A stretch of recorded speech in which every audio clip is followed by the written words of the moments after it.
I haven't been in that many relationships with guys, but the ones that have been serious have been abusive. Well, only 2 of them have been abusive. The first one when I was younger, I was like 17 years old, and that was for almost 2 years. And then the one that's why I'm in the shelter now, that only was for about 4 months. I had to go to work, and I woke up and I got ready. I was going out to my car and he took my keys because he thought that I was talking to other people at work and I didn't want to be with him anymore, and he was really jealous, and he took my keys and he punched me in my eye, but then he held on to me, and I was driving down the driveway and he held on to my hair the whole entire time. We got to the end of the driveway. I almost ran him over, but the way that he was, I couldn't. And by the time we got to the end of the driveway, he just looked at me and punched me in my face. And I went back to him. I went to work. I had 2 black eyes. I covered it up, and I don't even remember what I said, but I used to cover it up all the time. Usually I just because I bruise really easily, so usually I just bumped my arm on a door, or I fell down or something. Everybody knew what was going on, but I just didn't want to believe it. Everybody told me how he was. He's not a good person. Stay away from him. He's no good. It's just going to keep getting worse. And I just thought it was going to get better. And then one day, it was, I don't know, probably about 2 years after being with him, he flipped out. I don't even remember what we even started fighting about, but we fought for 2 days straight.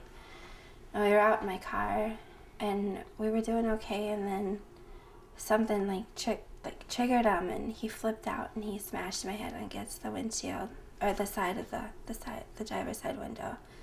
And he kept kicking me in my back, and finally the cops were called.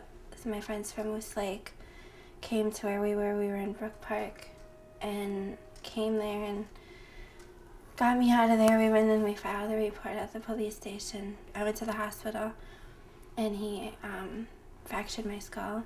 There's just a little part of my skull missing from where he hit my head so hard against the door. I didn't talk to no cops the whole time I was in the hospital.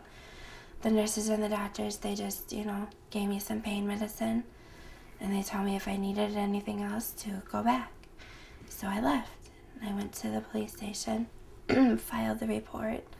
He was arrested, he went to jail, and that was all. Nobody went any further. Even when he went to court and I told about it, I don't know. His charges were assault, but I didn't get talked to or get told to go somewhere or asked, do you need anybody to talk to? Just, okay, have a nice day. That was it. My current relationship, the one that I'm in here, it was probably, even getting kicked and hit was probably one of the worst, just because the way he talked to me. We were only together for 4 months, but he just made me believe everything, and then he turned on me. I told him I didn't want to be with him anymore. He's like, well, if I can't be with you, nobody can have you. Nobody's gonna want to be with you. You're nothing. You moved up here to be with me, and now what are you gonna have? Nothing. You don't know anybody up here. You're stuck. And then he looked at me, and he was just, right next to me in the car, and he punched me in my mouth like I was a guy. Like I didn't mean anything to him ever. Like everything we'd been through, no matter what, he just punched me like I was nothing. I think because I've been in a few that I feel like it's me, like maybe I'm doing something wrong. But then everybody tells me no, because we see you when you're in these relationships and it's not you. And I don't know if it's because I grew up this way, if that's all I know. So I look for the bad guys. But there's been a lot of good people that have wanted to be with me, and I don't want to. I think because I've always taken care of everybody I've been with. I'm not used to getting taken care of.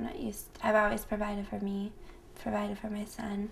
He doesn't even know his dad, so it's always been just me for him.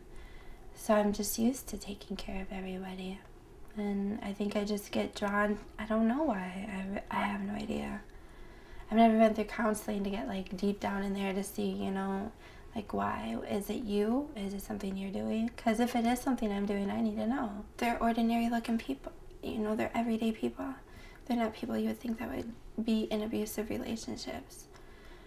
But it happens, and it's not your fault. I thought, like, the whole time I was here that it was my fault, that things couldn't get better.